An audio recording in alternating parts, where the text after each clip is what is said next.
AP cabinet సమావేశంలో పలు కీలక అంశాలపై చర్చించారు.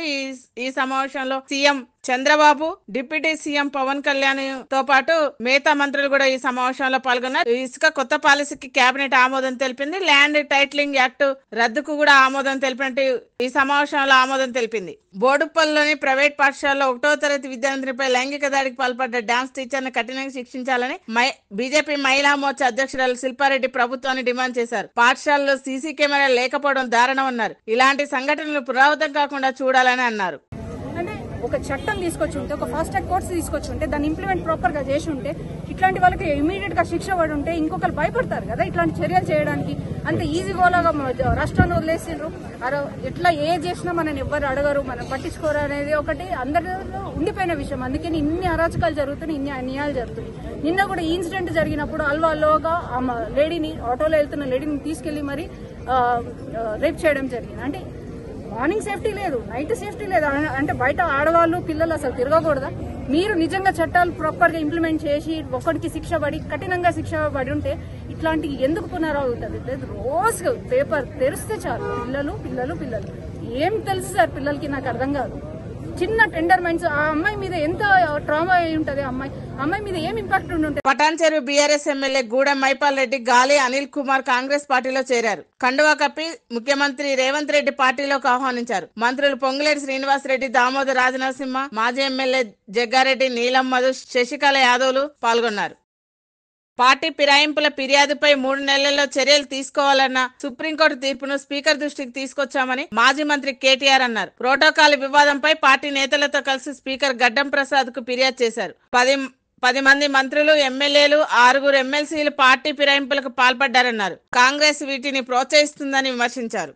ఏ పదవి ఆశించకుండా రాష్ట్రం బాగుండాలని వేరే ప్రాంతాల నుంచి, విదేశాల నుంచి వచ్చి జనసేన పార్టీ కోసం పనిచేశారని డిప్యూటీ సీఎం పవన్ కళ్యాణ్ అన్నారు. జనసేన పార్టీ పోటీ చేయని చోట కూడా జన సైనికులు, వీర మహిళలు తెలుగుదేశం బజాపా కోసం చాలా బలంగా పనిచేశారని చెప్పారు. జనసేన నాయకుల గెలుపు కోసం పనిచేసిన వారందరికీ డిప్యూటీ సీఎం పవన్ కళ్యాణ్ ధన్యవాదాలు తెలిపారు. ఎప్పుడు ఓట్లు వేయని వాళ్ళు ఎక్కడో అమెరికాలోను, దుబాయ్లోను వలస కార్మికులుగా జీవితాలు వెళ్ళిపోయి ఒక 40,000 ఎప్పుడో వస్తే చాలా ఇంటికి పంపించుకునే వాళ్ళు కూడా 50, 60, 1.5 లక్ష రూపాయలు ఖర్చు పెట్టుకొని, వాళ్ళు పెద్ద డాక్టర్లు కాదు, ఐటీ ఉద్యోగాలు కాదు, చిన్న సూపర్వైజర్లు, రవాణాలో పనిచేసే కార్మికులు, డ్రైవర్లు, వాళ్ళు వచ్చి 40, 70 వేలు ఖర్చు పెట్టి మరి ఓట్లేసి వెళ్ళారు ఇక్కడికి. దయచేసి ఇవి చాలా బలంగా మీరు గుర్తించాలి. నేను లేకపోతే పార్టీ ఏమవుద్ది అని చాలామందికి ఉంటుంది. దయచేసి అలా అనుకోకండి. ఏమవుద్ది, పార్టీ నడుస్తుంది. చిన్న పదవి ఆశించాలా, ఏం ఆశించాలా, వాళ్ళ కోరికల్లో మార్పుగా రావాలి, ఆ మార్పు కోసం మేము నిలబడాలి అని ఒక కట్టుదిట్టమైన ఆకాంక్ష తప్ప ఇంకే స్వార్థం లేదు. అలాగే మన నాయకులు కూడా, పోటీ చేయని నాయకులందరికీ కూడా పేరు పేరున మీ అందరికీ ధన్యవాదాలు తెలుపుకుంటా ఉన్నాను. మీరందరూ ఉండబట్టి విజయం సాధ్యమైంది. 21 మంది ఎమ్మెల్యేలు ఇక్కడ మేము కూర్చోగలిగామంటే నాతో సహా అది మీ అందరి కష్టం, శ్రమ, మీ మేధో మదనం, మీ ఎలక్షనీరింగ్ కేపబిలిటీ. జన సైనికులు అసలు పోటీ చేయని చోట్ల, మనం పోటీ చేసిన చోట్ల జన సైనికులు చేశారు, వీర మహిళలు చేశారంటే అదొక మన కోసం చేశారు అనుకోవచ్చు. కానీ మన పోటీ చేయని చోట, మనం పోటీ చెయ్యని మిగతా 160 మిగతా అన్ని చోట్ల అసలు ఎలా నిలబడ్డారు కూటమికి, తెలుగుదేశానికి కానీ భారతీయ జనతా పార్టీ కంటే నాకు నిజంగా చాలా చాలా ఆనందం వేసింది. అలాంటి జన సైనికులకి, వీర మహిళలకి చేతులెత్తి మీ అందరికీ మనస్ఫూర్తిగా మీకు నమస్కరిస్తున్నాను. దీన్ని నేనేం చేస్తాను, ఒక అవకాశంగా తీసుకోవాలి ప్రజలకు సేవ చేయడానికి తప్ప నేను లేకపోతే పాలిటిక్స్ లేవు, నేను లేకపోతే అసలు వీళ్ళు ఎలా గెలుస్తారు. కాలం చాలా చాలా గొప్పది. ఇలా విర్రవీగిన వాళ్ళకి 11 సీట్లతో పరిమితం చేసిన వాళ్ళకే అంతుంటే నువ్వు చాలా తెగించొచ్చాను. ఒక పార్టీ నేను నడుపుతున్నానంటే చాలా చాలా తెగించుంటే తప్ప ఒక పార్టీ నడపలేను.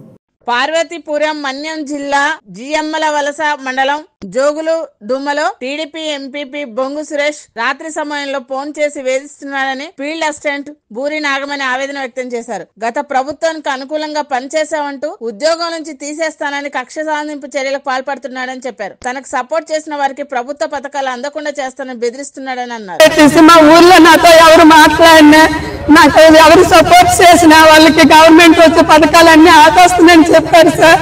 మాకు ఈ ఊర్లో ఒక దీనిలాగా మేము దించి సొట్టేశారు సార్. నిన్ను ఎవరు కాపాడుతారో చూస్తామనేసి మా మీదేమొచ్చి నిఘా పెట్టి నన్ను 9వ తేదీని దండోరు వేయించారండి ఎంక్వైరీ అనేసి.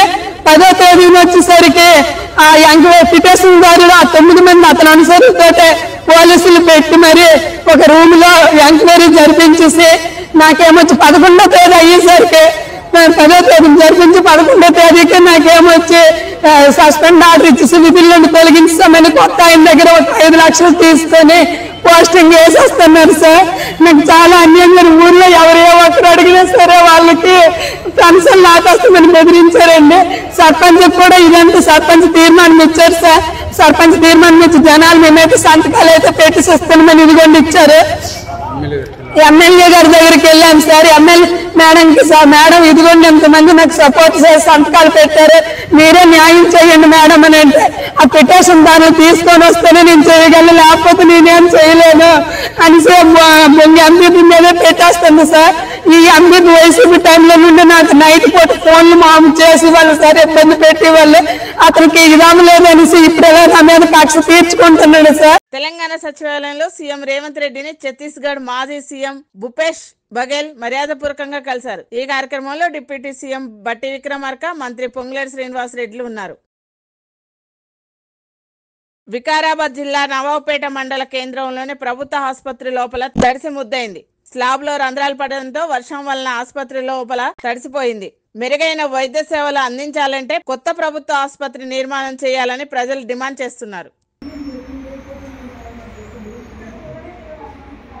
Master Key TV, please like, share and subscribe Master Key TV.